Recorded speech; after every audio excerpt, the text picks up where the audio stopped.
எல்லா புகழும் இறைவனுக்கே. Hello friends, welcome to Keelakarai kitchen. இன்றைக்கி நம்ம சேனலில் எப்பவும் போல் இல்லாமல் கொஞ்சம் வித்தியாசமாக சுரக்காயை வச்சு பொசுன்னு எண்ணெய் குடிக்காத சுரக்காய் பஜ்ஜி எப்படி செய்யலாம் தான் பார்க்க போகிறோம். வீடியோக்குள்ளே போகிறதுக்கு முன்னாடி இப்போ தான் நம்ம சேனலை ஃபர்ஸ்ட் டைம் பார்க்குறீங்கன்னா மறக்காமல் சப்ஸ்கிரைப் பண்ணிவிட்டு கூடவே பக்கத்தில் இருக்க பெல் ஐக்கானையும் கிளிக் பண்ணிக்கோங்க. இப்போ வாங்க வீடியோக்குள்ளே போகலாம்.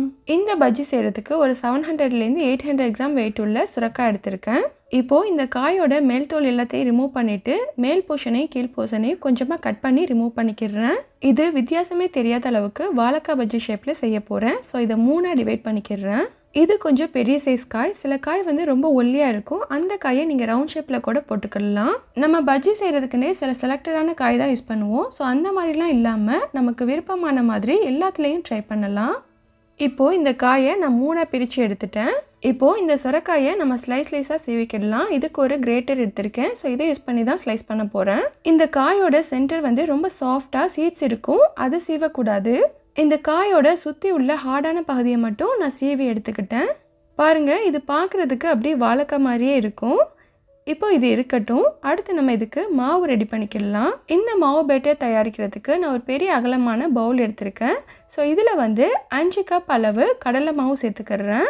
5 கப் கடலை மாவுக்கு 1/2 கப் அளவு அரிசி மாவு சேர்த்துக்கோங்க. நம்ம இந்த ரேஷியோவில் சேர்த்தா தான் பஜ்ஜி கல் மாதிரி இல்லாமல் நல்லா சாஃப்டாக கிடைக்கும். அடுத்து இதுக்கு தேவையான அளவு சால்ட், 1/4 டீஸ்பூனுக்கு கம்மியாக சமையல் சோடா, 1/2 டீஸ்பூன் பெருங்காயத்தூள், 1 டீஸ்பூன் காஷ்மீரி சில்லி பவுடர் சேர்த்துக்கிறேன். இப்போது ட்ரை இன்க்ரீடியன்ஸ் எல்லாத்தையும் சேர்த்ததுக்கப்புறம் இதை நல்லா மிக்ஸ் பண்ணி விட்டுக்கிறேன். நான் ஆல்ரெடி நம்ம சேனலில் எப்படி பஜ்ஜி மாவு மிக்ஸ் ரெடி பண்ணுறது அப்படின்னு சொல்லிட்டு வீடியோ அப்லோட் பண்ணியிருக்கேன். இப்போ எனக்கு மாவு தீர்ந்ததுனால நான் இப்போ ஃப்ரெஷ்ஷாக ரெடி பண்ணுறேன். இப்போது இந்த மாவில் கொஞ்சம் கொஞ்சமாக தண்ணி சேர்த்து கட்டிகள் இல்லாமல் பஜ்ஜி மாவு பதத்துக்கு ரெடி பண்ணிக்கலாம். தண்ணியை ஸ்டார்டிங்லேயே மொத்தமாக சேர்த்துறாதீங்க, அப்புறம் மாவு தண்ணி ஆயிரும், நம்ம எக்ஸ்ட்ரா மாவு சேர்க்க வேண்டி வரும். இப்போது இந்த மாதிரி கொஞ்சம் கொஞ்சமாக சேர்த்து நல்லா மிக்ஸ் பண்ணி விட்டுக்கோங்க. சில நேரங்களில் நம்ம செய்கிற பஜ்ஜி வந்து சப்பையாக இருக்கும், ஸோ உப்பி வராது. அதுக்கு காரணம் நம்ம ரெடி பண்ணுற பேட்டர் தான். இந்த மாதிரி கன்சிஸ்டன்ஸில் மாவு இருந்தால் தான் நமக்கு பஜ்ஜி வந்து நல்லா பொசுன்னு எண்ணெய் குடிக்காமல் கிடைக்கும். இப்போது மாவு ரெடி ஆயிடுச்சு. இதை கொஞ்சம் நேரம் வச்சு சுடணும்னா தேவையில்லை, உடனே சுட்டுடலாம்.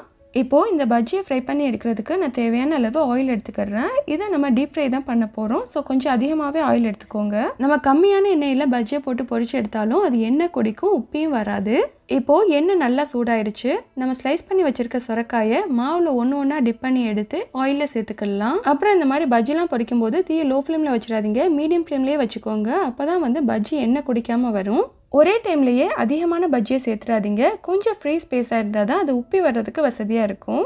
இப்போது 2 சைடும் திருப்பி போட்டுட்டு கலர் சேஞ்ச் ஆனதுக்கப்புறம் இதை எடுத்துடலாம்.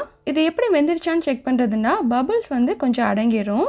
இப்போது இது பொசுன்னு நல்லா கிளம்பி வந்துருச்சு, கலரும் சேஞ்ச் ஆகிடுச்சு. இதுக்கு மேலே போட்டோன்னா கருகிரும். இப்போ இதை ஆயிலேருந்து எடுத்துடலாம்.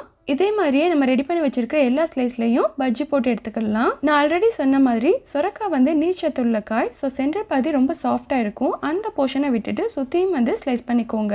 இப்போது பஜ்ஜி எல்லாத்தையும் ஆயிலேருந்து எடுத்தியாச்சு. இதே மாதிரியே மீதி இருக்கக்கூடியதையும் செஞ்சு எடுத்துக்கலாம். இப்போது பொசுன்னு எண்ணெய் குடிக்காத சூப்பரான சுரக்காய் பஜ்ஜி ரெடி ஆயிடுச்சு. இதை நம்ம சும்மாவே சாப்பிடலாம், இல்லைனா சட்னி சாஸோடு சேர்த்து சாப்பிட்றதுக்கு ரொம்பவே நல்லாயிருக்கும்.